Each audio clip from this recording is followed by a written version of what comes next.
Oh, hi everyone, and welcome to today's webinar. It's the first in a series of 4 that we're actually doing. The first 2 are dedicated to the Forex market, although obviously we'll look at what's going on in the broader market anyway. And the third and the fourth, we're going to focus more specifically on the stock market. But this is the Forex session, as it were. So thank you very much for taking the time out to come and join us. It's lovely to have you here. But of course, before we start, as you know, can I just draw your attention to the disclaimer that I know you can see on your screen. As you know, trading can be a very risky business, so please don't ever think of using money that you cannot afford to lose. Very quickly, I know we've got a lot of new people here today. We're going to be looking at obviously the Forex market and the charts naturally through what we call the prism of volume price analysis. I know a lot of you who come along have already are familiar with the books that outline this particular methodology, and they're all up on Amazon.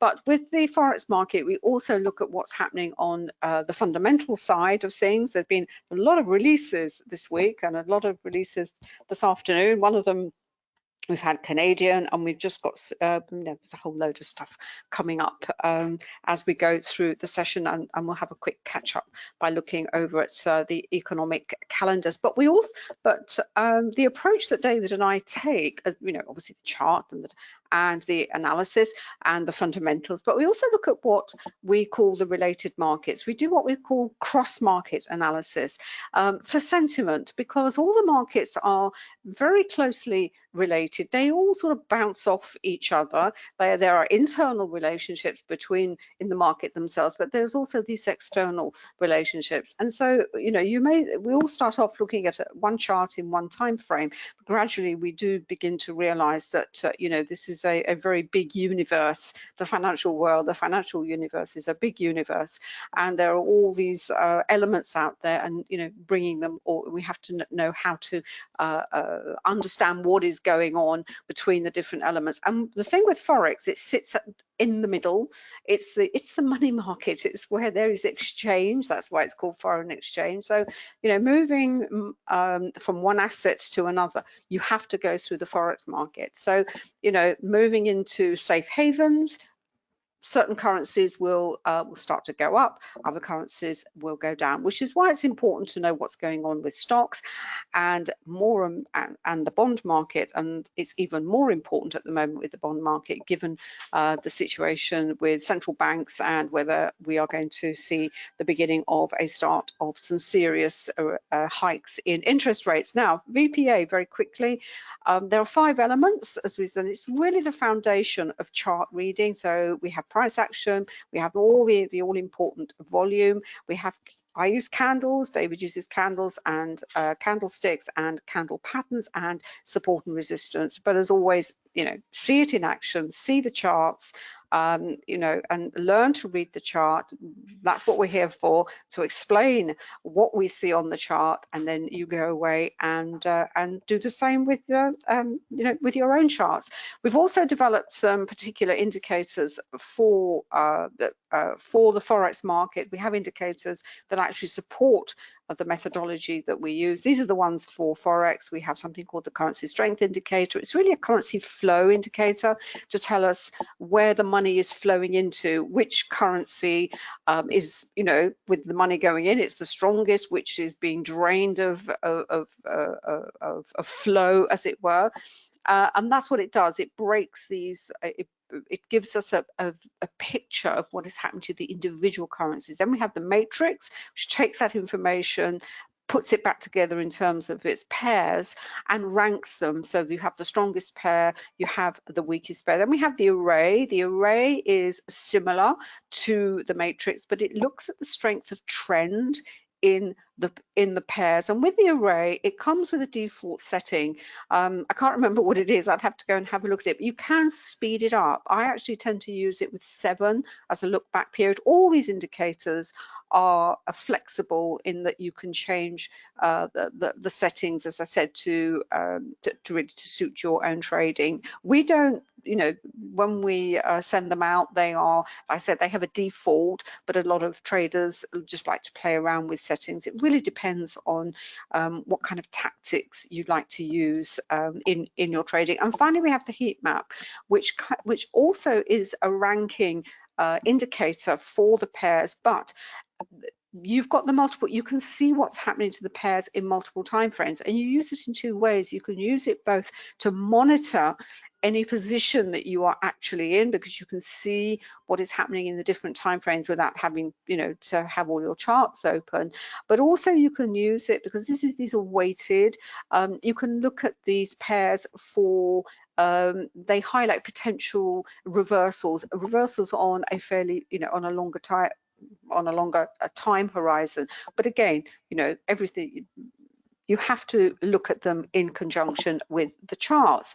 So that's what I wanted to say about that. I'll bring up later on, or David will, details of the websites where you can find information on both the indicators and what we've also done now, and I know we have some of our students here, we also have a program, we have a Forex program where we've really pulled everything together and packaged and put together what we think a Forex trader needs to know to, you know, to make money out of this complex market. It's not complicated, it's just complex. It's fascinating, it's fascinatingly complex. You know, tease it all out and you know, give you the knowledge and skills to help you. And the other thing is what is in the program is actually transferable to other markets. There's, you know, there's a lot of sort of general trading wisdom, if you like, in there.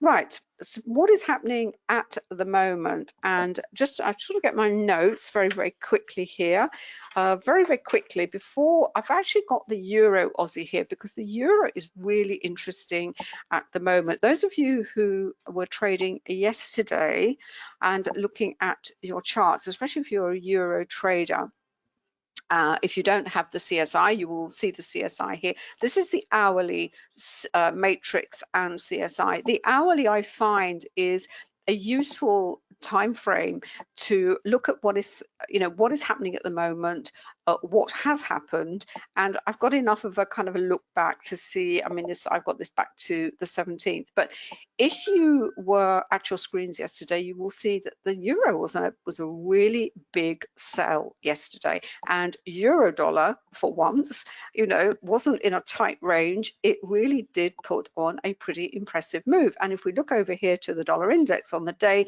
you can see why the dollar absolutely shot up yesterday. Two reasons for that. First of all, it seems to have picked up its relationship with the bond market, with bond yields. Bond yields are starting to climb.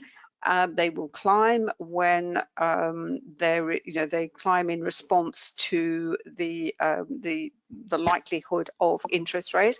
Now, between the US and the Europe and the euro, the US and the USD and euro, is we're starting to get in what we call this interest rate differential.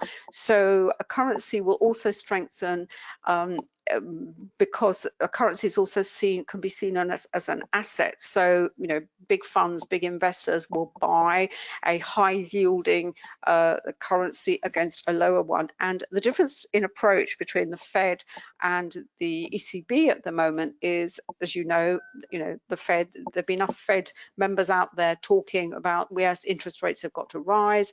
March is kind of penciled in, as it were.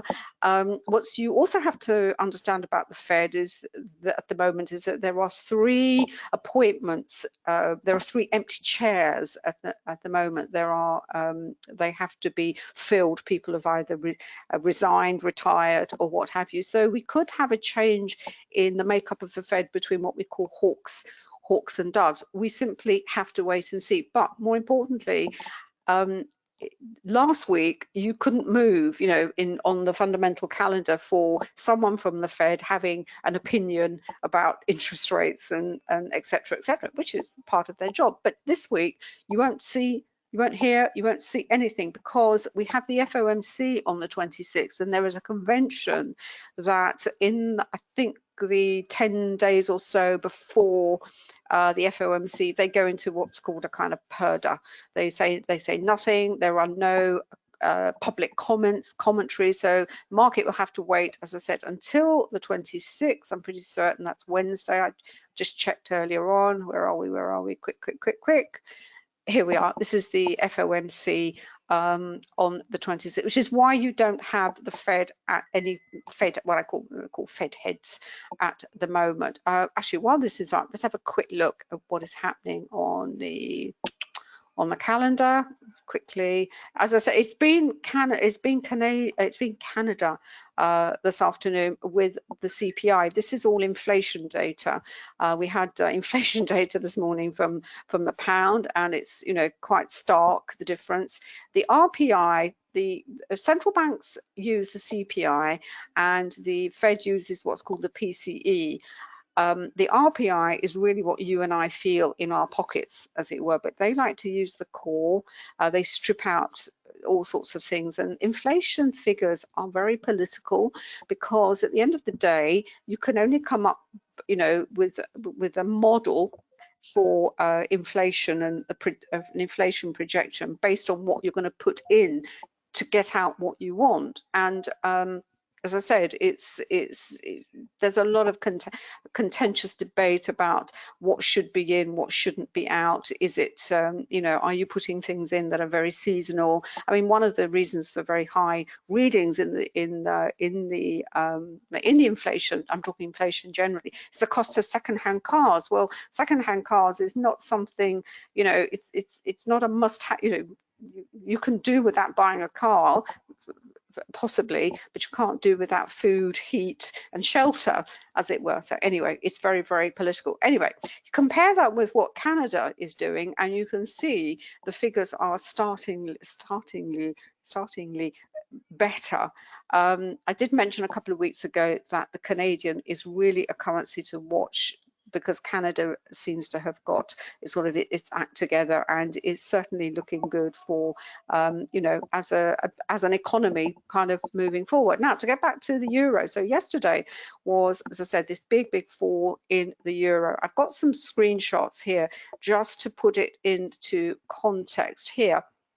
This is what I did for my Facebook page, and I actually said it's not been a good day for sentiment. The strong moves in both the yen and the dollar, although the Swiss franc didn't. It was a bit of a divergence on that, but I did say could actually be the SMB coming in and selling. They do like to interfere in the Forex market. All the euro pairs were, you know, really slammed yesterday down at the bottom of the matrix, and that's what we want to see when we have a strong move in a currency. We want to see a universal flow, universal sentiment, and this is now what happens then, obviously, when you get such a strong move, what's going to happen next? Because if you weren't in that move for whatever reason, or you were, and you've taken your profit, you say, okay, because, you know, Forex is a mean reverting market. Are we going to get a potential reversal, or is it just, are we just going to get a pullback? And in fact, it's just a correction, and we are going to have a continuation, because as a trader, this is what this is what our charts are telling us. And we also have to decide, well, you know, in terms of entry, do we like to see a nice full-blown reversal at some kind of bottom with supporting candles, supporting volume, or, you know, we're not going to wait for that. We're, you know, in the trend, there are always going to be pullbacks, there are going to be secondary trends. Are we going to say, no, I'm, you know, you enter, you know, either on the pullback once it's confirmed with the volume. Volume will confirm the validity of any move. That's the whole principle of VPA. Or do you wait until that pullback has played out and the primary trend lower is continued? Now, this is where obviously not just price action and volume come in, is where support and resistance comes in, and how you measure that support and resistance, because you know, Fibonacci, I can't say, moving averages, lines, trend lines, horizontal lines, Camarilla pivot points. We use you know, our own preferences for Camarilla pivot points, and we've developed these particular indicators to draw these lines on the chart to tell us, are we approaching an area of strong support or resistance, or is it a weak support and resistance? And we also have volume support and resistance. But to move back to yesterday, this was the profile for the euro dollar, and it was just one of those setups, if you like, of multiple time frames really coming together to give you, I wouldn't say the perfect entry, but certainly an entry, a fairly low risk entry. And it's based on the hourly chart, where the price action, it was after the London, once London Open was out of the way. This is the volume point of control. This is volume and price over time. And you can see here on this hourly chart from yesterday, the price just could not get through. The volume point of control as of itself can act as support and resistance. And we sort of gradually had this kind of curl over before we went into the waterfall, and it is a very classical waterfall. You can just about see here the you know, the volume was rising underneath the candles, which is what you want to see. But on the faster time frames, I don't have the 5 minutes expanded here, but the Renko chart is perfect to highlight this. This is where it coincided with the break lower from the S3 on the Camarilla pivots. The third levels are the most they're the most significant. They're not the most important, they're just the more significant, where market will certainly pause, sometimes reverse, and you know, and you will pretty much always get a pause point at the S3. And when you have this confluence of these of these levels on these multiple time frames, then, as I said, the probability of trade is heightened, and also, more importantly, the risk that you are taking on this trade is diminished. And what the other thing this does is, what these lines do is they tell you where to put your stop. And when you have this strong confluence, you can take a much tighter stop. So, but the question then was, as I said, basically it's now coming here. You can, what the Renko does is, these are the little pullbacks that you get in the trend higher. The trend monitor stays pretty much red, apart from this indeterminate color here. But it was a situation was, what is going to happen next? And what's interesting is, if we look at the chart for the euro, first of all, the euro has had a bounce higher, and but it also has continued low. I think it bounced in Asia, but it did pretty much continue lower. But the reversal didn't happen as strongly this morning in the euro dollar. So if we bring up the euro dollar, we bring it up now. So this is the bounce in the euro dollar, and we've had it, but it's fairly what I call anemic at the moment. Was there a trade in there? Possibly. It didn't sort of, you know, there wasn't the kind of, you know, certainly nothing sort of move that we saw yesterday. But what was interesting, because we've had a sort of reversal of sentiment, the Aussie has been on a bit of a buy, and this is what you get with Forex. You get this rotation. So market is still quite negative on euro. How is it going to express that? And you're looking perhaps for a continuation of that negativity. Well, that negativity has been expressed very strongly in the euro dollar. Wasn't such a strong move yesterday, in the sense that it wasn't there wasn't this nice confluence that we got on euro dollar. But if we pull up the Renko chart here, by the way, the Camarilla pivots are updated on the time frames up to, but not including the hour, day, every 24 hours daily. The levels that are shown on the hourly chart stay there for the rest of the week. Now, interestingly, the move lower is another move down from as I said, this very significant S3, but look at what has happened before.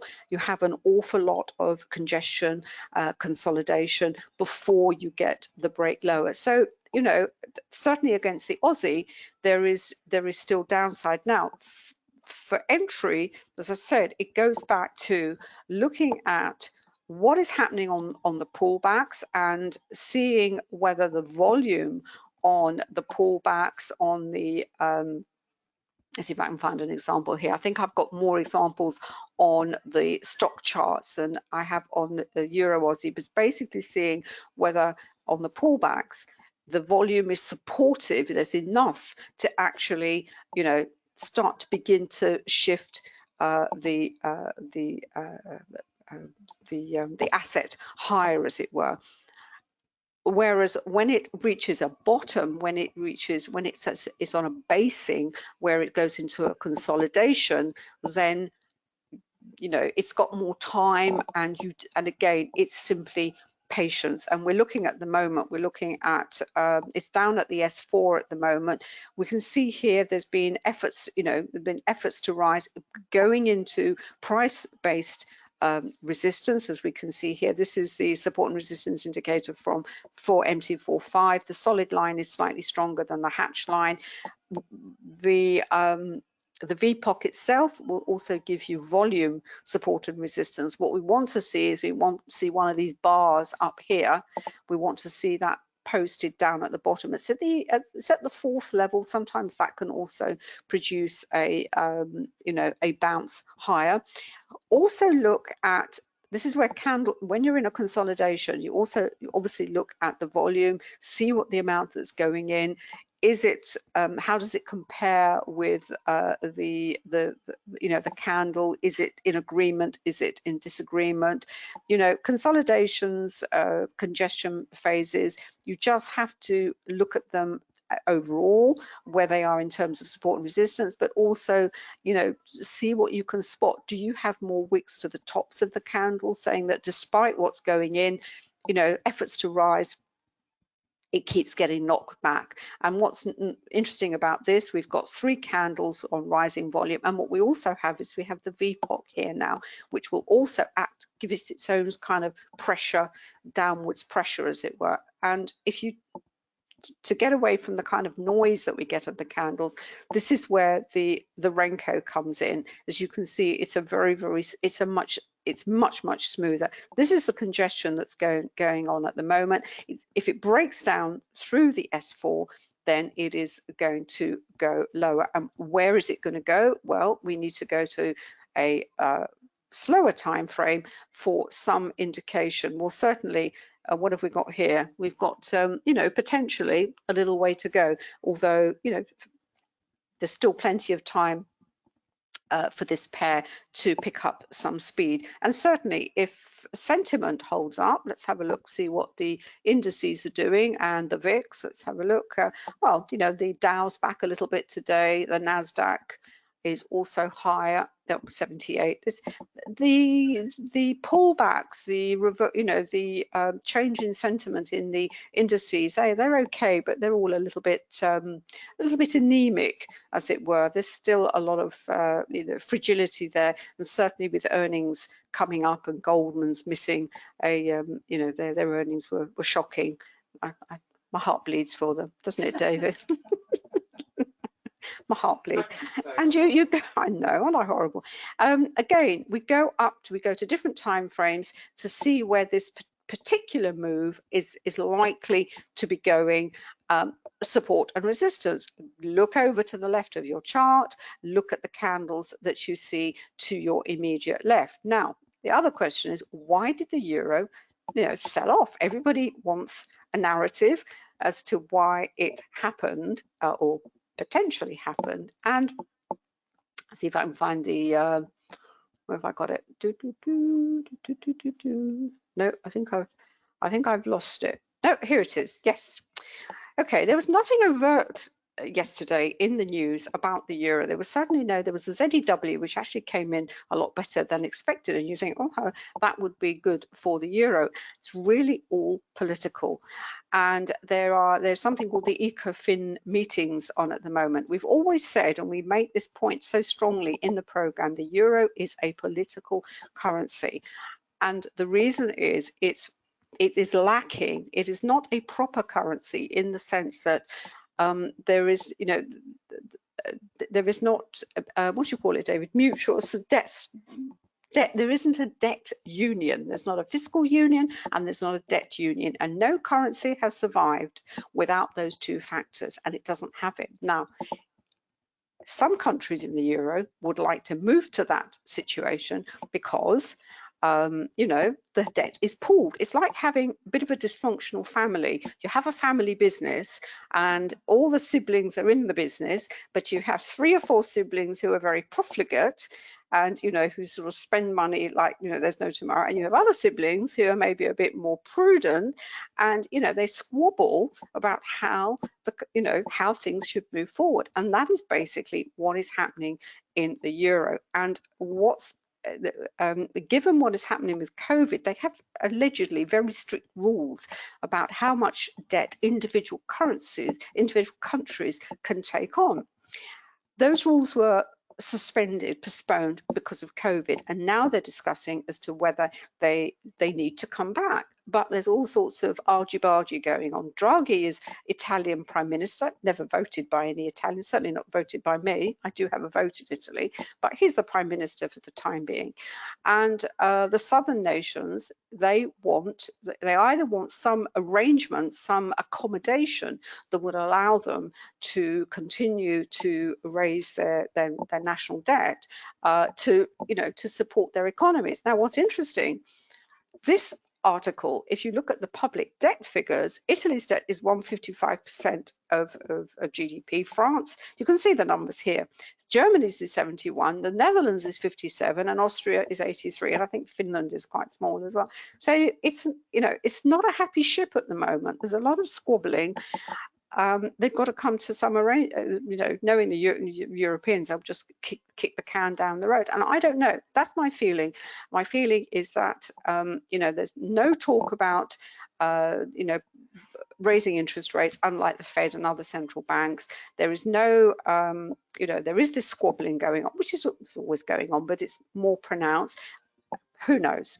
That's my view. And that is why, as I said, the euro was certainly had a bit of a, took a bit of a swan dive yesterday. And as I said, if the Fed do say, yeah, we are going to raise interest rates, definitely, then that's going to be even more pronounced, and you should actually may even see even more selling in the euro. And a quick look on the matrix as well. The EURUSD, well, certainly becoming the weakest one. And if we look at what's happening around the volume point of control, in fact, let me leave it small because you can see the wicks to the candles. As you can see here, this is the volume point of control. It's acting as its own, you know, bearish resistance. You can see here wicks to the bottom of the candle, lots of volume going in, but hitting this very, very strong level, and the VPOC is a strong level, not enough despite what's going on here.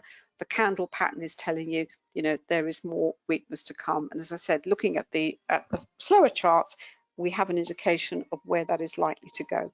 Right. Okay, I'm done. Can I pass to you, or do we stop on the next one? Right. So we're gonna stop there. We're gonna stop for about 3 or 4 minutes. I know, as I said, we've split them into 4. More than welcome to join us in about 5 minutes time. I'm going to start it off a couple of minutes, and then I will pass over to David. So hopefully you will join us for part 2.